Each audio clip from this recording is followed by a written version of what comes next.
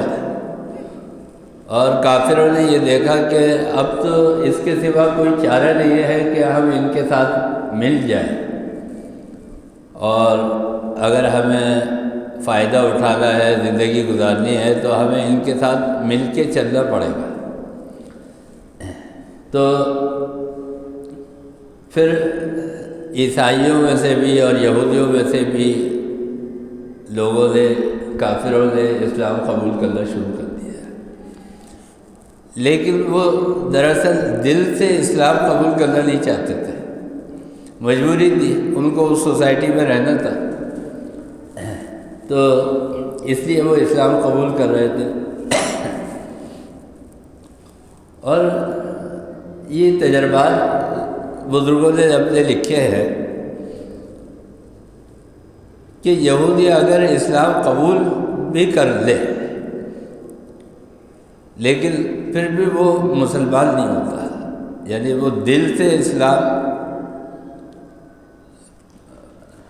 دل کے اندر اسلام نہیں ہوتا اس کے۔ ایک مرتبہ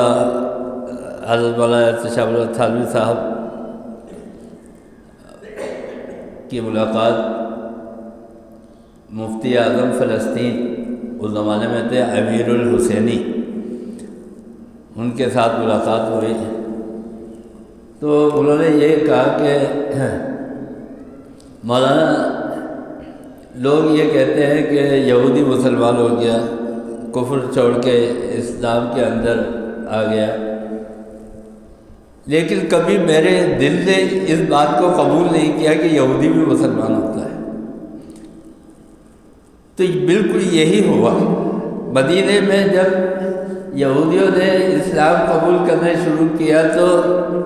وہ ظاہری طور پر تو اسلام قبول کر رہے تھے، لیکن در پردہ وہ اسلام کے خلاف سازشیں کر رہے تھے اور اسلام کو مسلمانوں کے بھیس کے اندر نقصان پہنچا رہے تھے۔ بس پھر وہاں پر حضور اکرم صلی اللہ علیہ وسلم نے مدینے کے اندر یہود سے جنگیں کی ہیں، 2-3 جو ہے وہ جنگیں ہوئی ہیں۔ تو آخری جنگ جو ہوئی ہے وہ سن 9 ہجری کے اندر روم کے بادشاہ کا جو لشکر ہے اس کے ساتھ عیسائیوں کے ساتھ جنگ ہوئی ہے مسلمانوں کی، اور یہ آخری غزوہ ہے جو سن 9 ہجری کے اندر مسلمانوں کی طرف سے پیش آئے، اور اس کے بعد پھر سن 10 ہجری میں حج ہوا ہے، اور پھر سن 11 ہجری میں حضور اکرم صلی اللہ علیہ وسلم اس دنیا سے رخصت ہو گئے۔ اب جب یہودیوں نے، یعنی ان منافقوں نے کہ جو یہودی تھے اور مسلمان ہو گئے، انہوں نے جب یہ دیکھا کہ جہاد کا اعلان ہو گیا تو پہلے تو ان کے پاس یہ اختیار تھا کہ ہمیں نماز پڑھنی ہے، ہمیں روزہ رکھنا ہے، اور زیادہ سے زیادہ ہم حج کر لیں گے، زکوٰۃ دے دیں گے، لیکن اب جہاد کے اندر جاتے ہوئے ان کو موت نظر آ رہی تھی۔ انہوں نے جب یہ دیکھا کہ بھائی جہاد پہ جائیں گے اور وہاں پہ لڑنا بھی ہے، اور پھر اگر مارے گئے تو ختم، ساری کہانی ختم، موت آ گئی تو سب کچھ ختم، تو اب وہ بڑے پریشان ہوئے۔ تو انہوں نے یہ سازش کی کہ جو سادہ لوگ مسلمان تھے ان کے پاس جا کے ان سے کہنے لگے کہ میاں تم کہاں جا رہے ہو، یہ جہاد میں تم جاؤ گے اور اگر وہاں پہ گئے اور قتل کر دیے گئے، وہاں پہ مارے گئے، تو تمہارا تو یہاں پیچھے بیوی بچوں کا اور تمہارے گھر والوں کا پرسال حال کون ہوگا یہاں پہ، اور تمہاری تو ساری زندگی کی رونقیں ختم ہو جائیں گی۔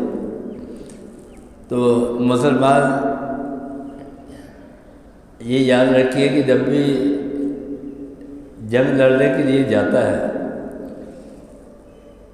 تو اس کی زندگی جو ہے وہ ختم نہیں ہوتی، شروع ہوتی ہے، اس لیے کہ مسلمان جو ہے وہ شہید ہوتا ہے اور پھر اس کے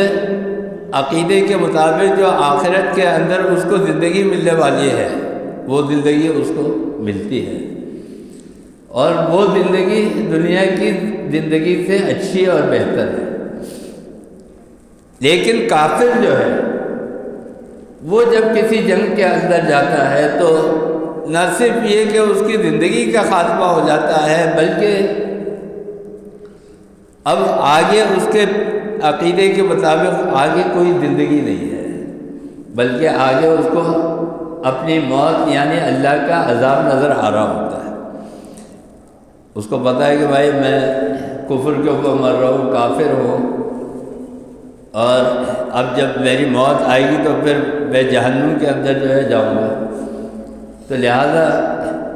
اس کو یہ فکر اور پریشانی ہوتی ہے کہ میری زندگی بھی ختم اور اب میرا برا وقت شروع ہو گیا، یعنی اللہ کا عذاب جو ہے وہ مرتے ہی اب مجھے بھگتنا پڑے گا۔ تو کافروں نے جو یہودی تھے انہوں نے مسلمانوں کو برگلانا شروع کیا، لیکن مسلمانوں نے کہا کہ بھائی ہم تو شہید ہیں اور شہید جو ہے وہ کبھی مرتا نہیں ہے، اور دوسری بات یہ ہے کہ ہمیں تو مرنے کے بعد جنت کی نعمتیں ملیں گی، تو ہمیں ڈر اور خوف جو ہے وہ کس بات کا۔ پھر دوسری بات جو میں نے عرض کی تھی پچھلے جمعہ وہ یہ کہ مدینے کے اندر قحط پڑا ہوا تھا، اور ایک سال جو ہے مسلمانوں نے بہت تنگی کا، بہت غربت کا اور بڑی پریشانی کا گزارا تھا۔ تو کافروں نے کہا، منافقوں نے، انہوں نے کہا کہ بھائی پچھلے سال قحط تھا، فصلیں جو ہے وہ ہماری ساری خراب ہو گئی تھی، کھانے پینے کو کچھ نہیں تھا، اب اس سال جو ہے وہ فصلیں پکی ہیں، فصل آ گئی ہے، فصلیں تیار کھڑی ہوئی ہیں، اور اگر تم وہاں جہاد کے اوپر چلے گئے تو یہ ساری فصلیں جو ہے یہ ضائع ہو جائیں۔ تو مسلمان کا عقیدہ یہ ہے، مسلمانوں نے یہ جواب دیا، انہوں نے کہا کہ بھائی ہم اللہ کے کام کے لیے اللہ کی راہ میں جا رہے ہیں، اللہ کے راستے کے اندر جا رہے ہیں، تو ہم اللہ کے کام میں لگیں گے، اللہ تعالیٰ ہماری فصلوں کی حفاظت کرے گا اور اس کے لیے جو ہے اسباب بنائے گا۔ تو لہذا صرف وہ لوگ کہ جو منافق تھے، یعنی اسلام ظاہر کر رہے تھے اور دل سے وہ نہیں چاہتے تھے اسلام کو، وہ لوگ جو ہے وہ رک گئے اور وہ جہاد کے اوپر نہیں گئے۔ لیکن جتنے بھی لوگ اہل ایمان تھے، مومن تھے، انہوں نے حضور اکرم صلی اللہ علیہ وسلم کی دعوت کے اوپر لبیک کہا اور جہاد کے اندر شریک ہو گئے۔ اچھا، میں نے یہ بات عرض کی تھی کہ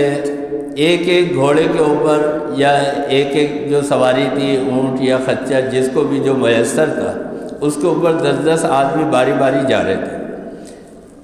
ہتھیار جو تھے وہ ساز و سامان بہت کم تھا، یعنی ایک تو غربت بھی تھی اور دوسری معاشی حالت ایسی تھی کہ جس کی وجہ سے مسلمان جنگ کے اندر جا تو رہے ہیں لیکن سواری کے لحاظ سے، ہتھیار کے لحاظ سے، پیسے اور روپے کے لحاظ سے ان کی حالت جو ہے وہ کمزور ہے۔ تو اس زمانے میں بہت کم صحابی ایسے تھے کہ جن کے پاس جو ہے وہ اپنا مال اسباب وافر مقدار میں ہوتا تھا، کثرت سے ہوتا تھا،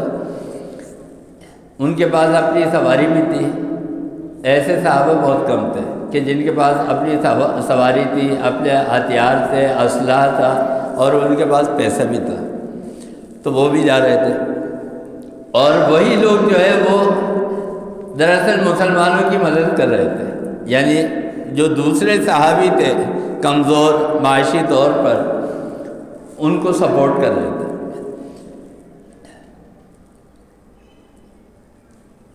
ان میں 3 ایسے صحابی تھے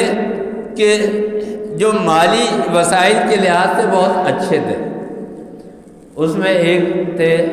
صحابی، ان کا نام تھا کعب ابن مالک۔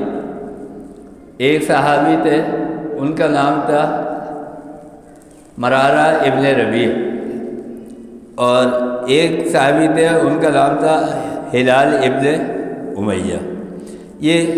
3 صحابی بھی جو تھے یہ بہت اچھی مالی حیثیت کے مالک تھے۔ تو حضور اکرم صلی اللہ علیہ وسلم نے جب اعلان کیا تو سب نے اپنا مال اسباب جو ہے وہ جنگ کے لیے لا کر اس غزوے میں شریک ہونے کے لیے حضور اکرم صلی اللہ علیہ وسلم کے پاس جمع کرا دیا۔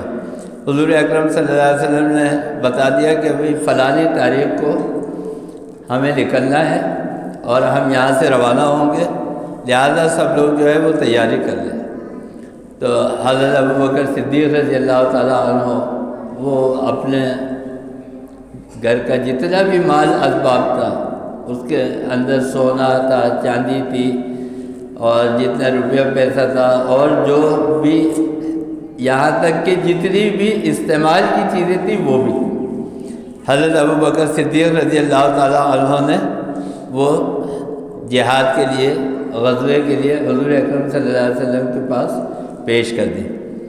حضرت عمر فاروق رضی اللہ تعالیٰ عنہ بھی اپنے گھر کا آدھا سامان جو ہے، جتنا بھی بڑا بڑا سامان تھا جو مسلمانوں کے کام آ سکتا تھا، اور اس کے اندر روپیہ پیسہ اور جو بھی آپ کے پاس سونا چاندی تھا وہ سب حضرت عمر فاروق رضی اللہ تعالیٰ عنہ نے پیش کر دیا۔ حضرت عثمان غنی رضی اللہ تعالیٰ عنہ نے 40,000 سرخ دینار وہ پیش کیے، کیونکہ آپ کی مالی حیثیت بہت زیادہ اچھی تھی، اور جو مال و اسباب تھا وہ بھی۔ حضرت علی کرم اللہ وجہہ نے بھی اپنا سارا سامان جو تھا وہ پیش کر دیا۔ اب حضور اکرم صلی اللہ علیہ وسلم نے اعلان کیا، اور اس کے بعد جو تھا وہ قافلہ جو تھا وہ روانہ ہو گیا، اور غالباً رمضان کا مہینہ ہے۔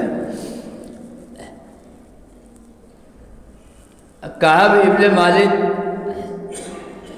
ان کا بڑا مشہور واقعہ ہے احادیث کے اندر، اور بڑی تفصیل کے ساتھ اس واقعے کو کعب ابن مالک نے جو ہے غزوہ تبوک کے اس واقعے کو بیان کیا ہے، جو ان کا اپنا واقعہ ہے۔ واقعہ یہ تھا کہ مال و اسباب کی وجہ سے، سواری اور اسلحے کی وجہ سے حضرت کعب ابن مالک رضی اللہ تعالیٰ عنہ کے دل میں یہ خیال پیدا ہوا کہ میرے پاس تو اپنی سواری بھی ہے، اور میرے پاس زیادہ راہ بھی تمام چیزیں جو ہے وہ موجود ہیں، تو بہت لمبا فاصلہ ہے۔ حضور اکرم صلی اللہ علیہ وسلم کا قافلہ جو ہے یہ تو باری باری سواری کرتے ہوئے لوگ آہستہ آہستہ چلیں گے اور تبوک تک پہنچیں گے، ان کو تو لگے گا مہینہ 1.5 مہینہ لگے گا۔ میرے پاس اپنی سواری ہے، بہت تیز سواری ہے، تو میں اپنے آرام سے 2-4 دن بعد نکلوں گا، اور پھر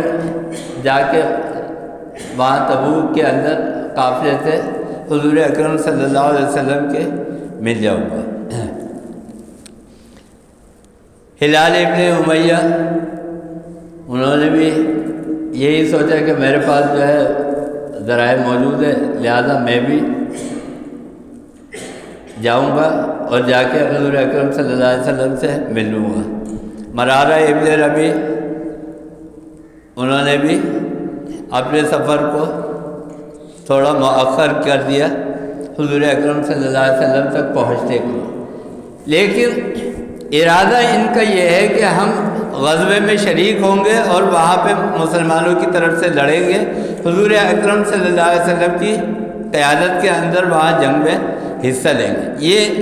ان کا ارادہ ہے۔ کیونکہ جو صحابی رسول ہے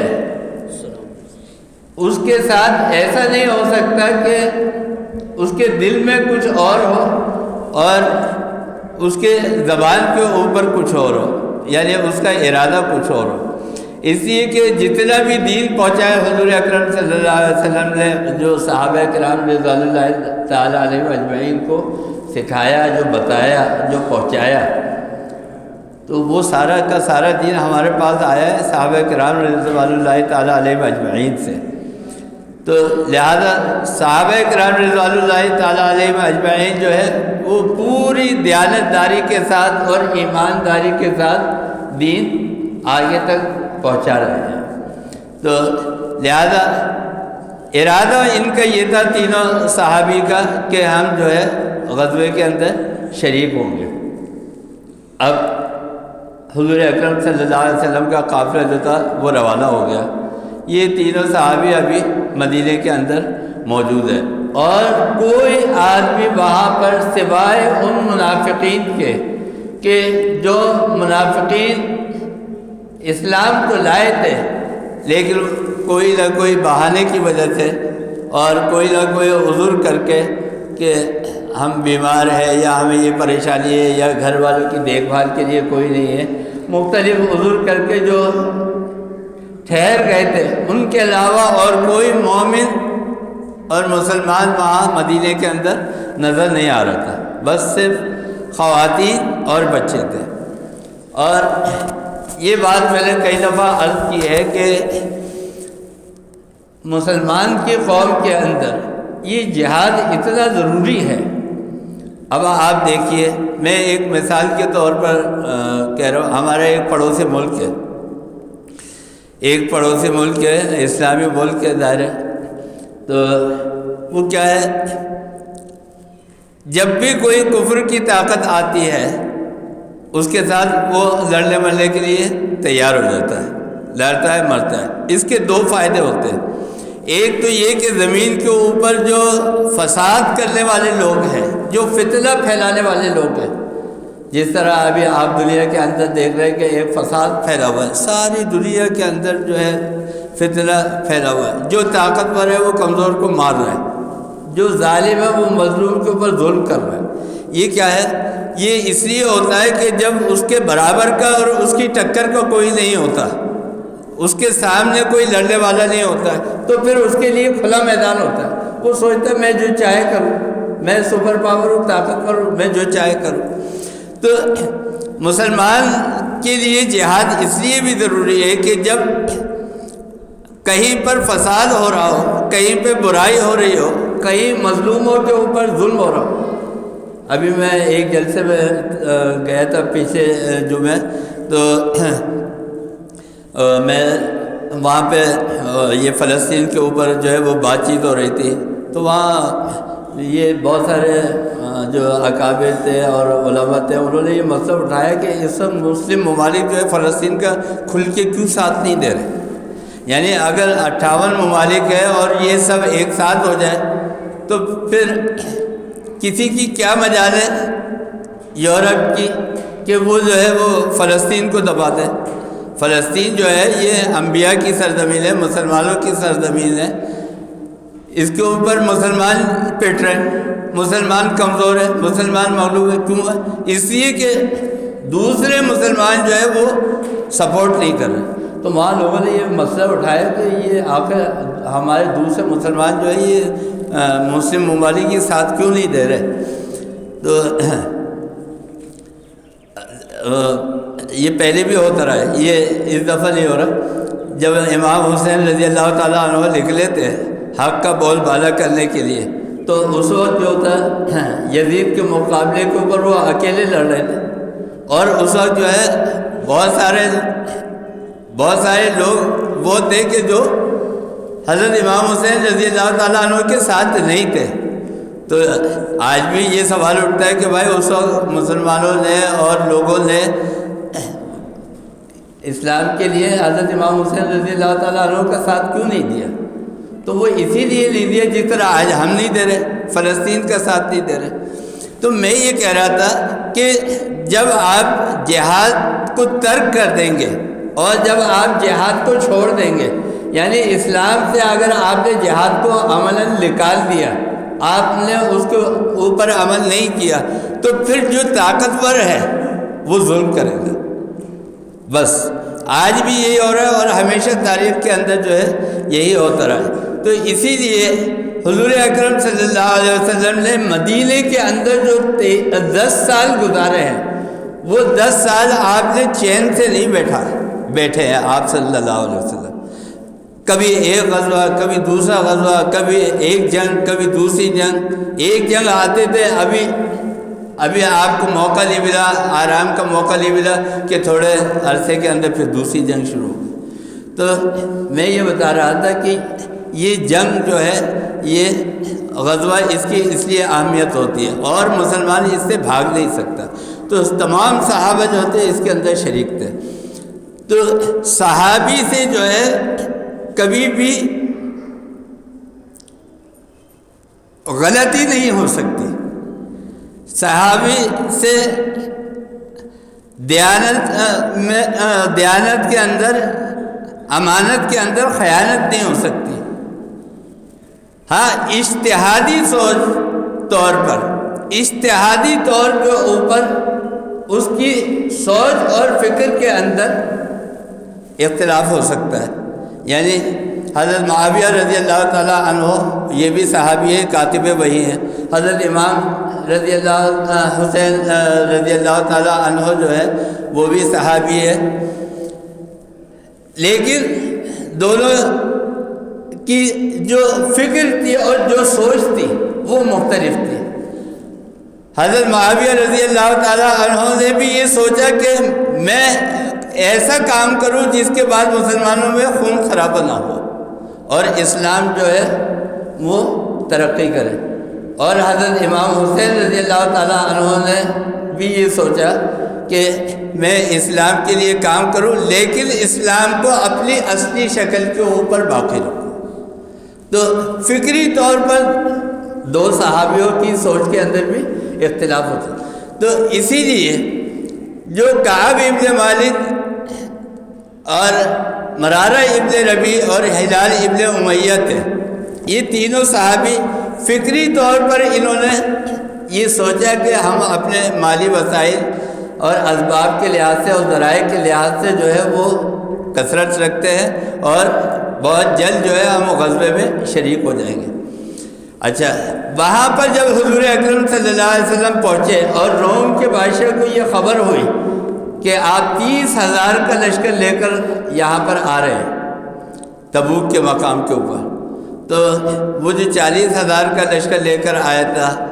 اگرچہ وہ تعداد میں زیادہ تھا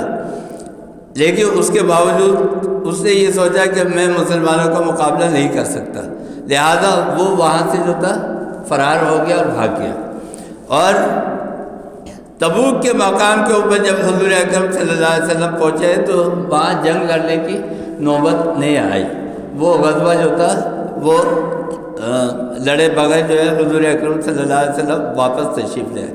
اب جب حضور اکرم صلی اللہ علیہ وسلم وہاں پہنچے تبوک کے مقام کے اوپر اور وہاں پہ سارے مسلمان جو ہے وہ جمع ہیں، موجود ہیں، تو حضور اکرم صلی اللہ علیہ وسلم کو ایک دم خیال آیا، ذہن میں خیال آیا. ظاہر بات ہے جو بڑے بڑے لوگ تھے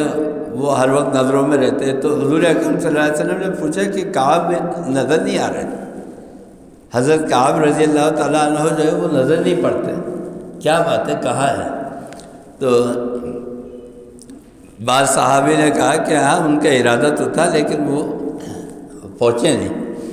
نامعلوم کیا بات ہوئی. اسی طرح تینوں صحابی جو ہے وہ حضور اکرم صلی اللہ علیہ وسلم نے پوچھا، وہ وہاں پہ موجود نہیں تھے. اچھا، اب یہاں پر ان کو یہ اطلاع ملی کہ حضور اکرم صلی اللہ علیہ وسلم واپس جا رہے ہیں. اب یہ آج روانہ ہوں گے، کل روانہ ہوں گے، اسی انتظار کے اندر کیا آج کل میں یہ ٹائم گزرتا گیا اور وقت جو تھا وہ بہت زیادہ گزر گیا، یہاں تک کہ حضور اکرم صلی اللہ علیہ وسلم واپس تشریف لے آئے. اب جب حضور اکرم صلی اللہ علیہ وسلم واپس تشریف لے آئے تو اب کعب ابن مالک جو تھے وہ بڑے پریشان ہوئے. انہوں نے بولا کہ حضور اکرم صلی اللہ علیہ وسلم، اچھا حضور اکرم صلی اللہ علیہ وسلم کا طریقہ یہ تھا کہ آپ صلی اللہ علیہ وسلم جب واپس تشریف لاتے تھے تو مسجد نبوی کے اندر آتے تھے اور وہاں پر آ کے پھر وہ حالات جو تھے اس کے جنگ کے حالات بیان کرتے تھے اور لوگوں سے جو ہے وہاں علاقے کی خبریں لیتے تھے. تو حضرت کعب ابن مالک رضی اللہ تعالیٰ عنہ نے سوچا کہ اب میں کیا کروں. مرارہ ابن ربیع اور ہلال ابن امیہ، اب یہ تینوں جو ہے اب منافقین وہاں پہ آ رہے ہیں، حضور اکرم صلی اللہ علیہ وسلم سے معذرت کر رہے کہ فلانا حضور تھا ہم نہیں جا سکے. لیکن ان تینوں صحابیوں نے ایک فیصلہ کیا اور وہ یہ فیصلہ کیا کہ ہم حضور اکرم صلی اللہ علیہ وسلم کے سامنے جھوٹ نہیں بولیں گے، یعنی کوئی بہانہ نہیں کریں گے. ٹھیک ہے ہم سے غلطی ہوئی اور ہم نے یہ سوچا کہ ہم جو ہے وہ تاخیر سے پہنچ جائیں گے، لیکن اب جو کچھ بھی ہے وہ حضور اکرم صلی اللہ علیہ وسلم کے سامنے صاف رکھ دینا چاہیے. اور حضور اکرم صلی اللہ علیہ وسلم اور جتنے بھی نبی اور پیغمبر ہیں ان کے پاس تو وحی آتی تھی، تو اگر کوئی آدمی جھوٹ بولتا بھی تھا تو وحی آ کے اس کو بتا دیتی تھی کہ ایسا نہیں ایسا ہے. تو حضرت کعب ابن مالک رضی اللہ تعالیٰ عنہ نے حضور اکرم صلی اللہ علیہ وسلم کے پاس آ کے سلام کیا. حضور اکرم صلی اللہ علیہ وسلم نے منہ پھیر لیا. اسی طرح تینوں صحابیوں کے ساتھ ہوا، مرارہ ابن ربیع اور ہلال ابن امیہ ان کے ساتھ بھی ہوا.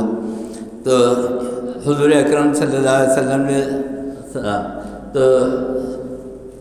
حضور اکرم صلی اللہ علیہ وسلم سے فرمایا کعب ابن مالک سے کہ یا رسول اللہ کیا میں مسلمان نہیں ہوں؟ تو حضور اکرم صلی اللہ علیہ وسلم نے فرمایا کہ تم تینوں کا فیصلہ جو ہے وہ اللہ تعالیٰ کرے گا، میں نے اللہ تعالیٰ کے اوپر چھوڑ دیا. اور تمام صحابہ کو یہ حکم دیا. میں صرف آپ کو اس واقعے کے خلاصے سے ایک بات بتانا چاہ رہا ہوں کہ جب آپ دین کو یا دین کے کسی حصے کو چھوڑتے ہیں تو پھر اس کی سزا اور پنشمنٹ کتنی ہے. یعنی آج تو ہمیں کوئی پکڑنے والا نہیں ہے نا، ہم جو چاہے کریں اپنی مرضی سے دین کے کسی چیز کے اوپر عمل کرے نہ کرے، آج ہمیں کوئی پکڑنے والا نہیں. لیکن اس وقت حضور اکرم صلی اللہ علیہ وسلم کے زمانے میں کتنی گرفت ہوتی تھی. حضور اکرم صلی اللہ علیہ وسلم نے فرمایا کہ ان تینوں صحابی سے سلام کلام اور جتنی بھی معاشرت ہے وہ سب بند کر دیا جائے، یعنی بائیکاٹ. ان سے نہ کوئی سلام کرے گا اور نہ کوئی کلام کرے گا. اچھا اب ہلال ابن امیہ اور مرارہ ابن ربیع جو ہے وہ گھر میں نظر بند ہو گئے اور گھر پہ ہی نماز پڑھنے لگے. باقی کعب ابن مالک جو تھے وہ نکلے اور انہوں نے کہا کہ نہیں میں جا کے جو ہے وہ کروں گا اور میں جو ہے وہ برداشت کروں گا، فیس کروں گا لوگوں کی فیس. اپنے چچا زاد بھائی کے پاس گئے، وہ کھیتوں کے اندر کام کر رہے تھے اور ان سے کہا سلام کیا السلام علیکم، انہوں نے جواب نہیں دیا. 3 دفعہ سلام کیا، جواب نہیں دیا. پھر انہوں نے کہا کہ کیا میں مسلمان نہیں ہوں، کیا میں حضور اکرم صلی اللہ علیہ وسلم کا صحابی نہیں ہوں؟ تو انہوں نے کہا کہ ہم کچھ نہیں کہتے جب تک، دیکھیں یہ معیار تھا. انہوں نے کہا کہ جب تک حضور اکرم صلی اللہ علیہ وسلم آپ سے ناراض ہے ہم آپ سے کوئی بات نہیں کریں گے. کعب ابن مالک اپنی اہلیہ کے پاس گئے. حضور اکرم صلی اللہ علیہ وسلم نے فرمایا کہ آپ اہلیہ کو چھوڑ دیں. تو انہوں نے اہلیہ کے ساتھ ترک تعلقات کر دیا، اور انہوں نے کہا کہ میں اپنے میکے جا رہی ہوں، اور جب تک حضور اکرم صلی اللہ علیہ وسلم آپ سے ناراض ہیں میں گھر نہیں آؤں۔ یعنی بیوی جیسا ساتھی جو ہے وہ بھی ترک تعلقات کر رہا ہے، اپنا سگا چچا داد بھائی جو ہے وہ بھی قطع تعلق کر رہا ہے، جو پڑوسی ہے وہ بھی قطع تعلق کر رہا ہے، سب نے سلام کلام سب معاشرت جتنے بھی معاملات ہیں وہ سارے بائیکاٹ کر دیے۔ اس کے بعد حضرت کعب ابن مالک اپنا واقعہ لکھتے ہیں کہ ہمارے اوپر باوجود اس کے کہ اتنی وسیع زمین ہے اللہ کی، یہ زمین تنگ ہو، یعنی کوئی ہم سے بات نہیں کر رہا، کوئی ہم سے مل نہیں رہا، کسی کے پاس ہم جاتے وہ اٹھ کے چلے جاتا ہے، تو زمین ہمارے اوپر تنگ ہو گئی۔ بس یہ ایک عرصہ گزرا ہے، اللہ تعالیٰ نے پھر ان کی توبہ جو ہے وہ قبول فرمائی ہے، اور حضور اکرم صلی اللہ علیہ وسلم نے کہا کہ ان تینوں صحابی کو بلاؤ۔ پھر تینوں صحابی کو بلایا اور کہا کہ آپ کے لیے خوشخبری ہے، اللہ تعالیٰ نے جو ہے وہ آپ کی توبہ قبول فرما لی ہے۔ تو میں یہ بتا رہا تھا کہ ہم اور آپ جس طرح دین کی دھجیاں اڑاتے ہیں، دین کے احکامات کو پامال کرتے ہیں اور دین کے احکامات کو چھوڑتے ہیں، یعنی نماز ہو، روزہ ہو، زکوٰۃ ہو، حج ہو، کسی کے پاس پیسے وہ حج نہیں کر رہا، کسی کے پاس پیسے ہے وہ زکوٰۃ نہیں دے رہا، کوئی نماز چھوڑ رہا ہے، نماز کی پابندی نہیں کر رہا، لیکن کیا ہے ہم یہ نہیں سوچتے کہ اس وقت شاید ہمیں اس کی پنشمنٹ یا پکڑنے والا کوئی نہ ہو، پنشمنٹ دینے والا کوئی نہ ہو، لیکن یہ جو غلطیاں آپ کر رہے ہیں، یہ جو دین کو آپ چھوڑ رہے ہیں، یہ اس کی سزا جو ہے آپ کو مل کے رہے گی آخرت کے اندر۔ ہاں، صحابہ کا معاملہ یہ تھا کہ اللہ تعالیٰ اسی وقت جو ہے وہ صحابیوں کے لیے وہ راستہ اور گنجائش پیدا فرماتے تھے، اور صحابیوں نے پھر رجوع کر لیا۔ اور سب سے بڑی بات جو ان تینوں صحابی کے واقعے سے ملتی ہے وہ یہ ملتی ہے کہ انہوں نے یہ فیصلہ کر لیا کہ ہم اپنی غلطی کو تسلیم کریں گے، جھوٹ نہیں بولیں گے۔ بس آج اگر ہم اور آپ سچائی کا راستہ اختیار کر لیں تو ہماری زندگی بھی جو ہے اچھی ہو جائیں گی۔ یہ دعا ہے زبیر بھائی، ان کا ہارٹ کا آپریشن ہے، اللہ تعالیٰ ان کے لیے آسانی پیدا فرمائے اور ان کے آپریشن میں کامیابی عطا فرمائے۔ جتنے بھی لوگ اسپتالوں میں، گھروں کے اندر، چھوٹی بڑی بیماریوں کے اندر مبتلا ہیں، اللہ تعالیٰ سب کو صحت و تندرستی عطا فرمائے۔ ہمارے محتشم الحق تھانوی صاحب وہ بھی یہ ڈاؤ ہاسپٹل کے اندر ICU کے اندر ہے، اور بہت ان کی طبیعت جو ہے سخت ناساز ہے، ان کے لیے بھی دعا کیجیے۔ اور ان کے کل ایک رشتہ دار کا، ان کے چچا کا فون آیا تھا میرے پاس، اور انہوں نے ایک بات کہی، انہوں نے اگرچہ اپنی طرف سے کہی لیکن انہوں نے کہا کہ میں ان کے گھر والوں سے بات کر کے بھی اجازت لے لوں گا کہ انسان ہے تو سب سے میل جول ہوتا ہے، غلطیاں بھی ہوتی ہیں، معاملات بھی ہوتے ہیں، تو اگر کسی کو کسی وقت بھی جو ہے محتشم بھائی کی کوئی بات ناگوار گزری ہو یا ان کے ساتھ ان کا معاملہ جو ہے وہ کوئی ایسا پیش آیا ہو کہ جو ناپسندیدہ ہو، تو اس کو اپنے دل میں نہ رکھے، اس کو صاف کر لے، کیونکہ مسلمان کے ساتھ دنیا میں بھی جو ہے وہ صاف دل کے ساتھ رہے اور آخرت میں بھی جو ہے وہ صاف دل کے ساتھ ملاقات کرے۔ اس کا فائدہ یہ ہوگا کہ انشاءاللہ آپ لوگ پھر دل سے دعا کریں گے، اور اللہ تعالیٰ کے لیے کوئی مشکل نہیں ہے کہ اللہ تعالیٰ جو ہے وہ صحت و تندرستی عطا فرما دے۔ اللہ تعالیٰ ان کے لیے آسانی پیدا فرما، ان پہ اپنا رحم فرما۔ اللہم ارنا الحق حقا وارزقنا اتباعہ وارنا الباطل باطلا وارزقنا اجتنابہ، وصلی اللہ تعالی علی خیر خلقہ محمد وآلہ وصحبہ۔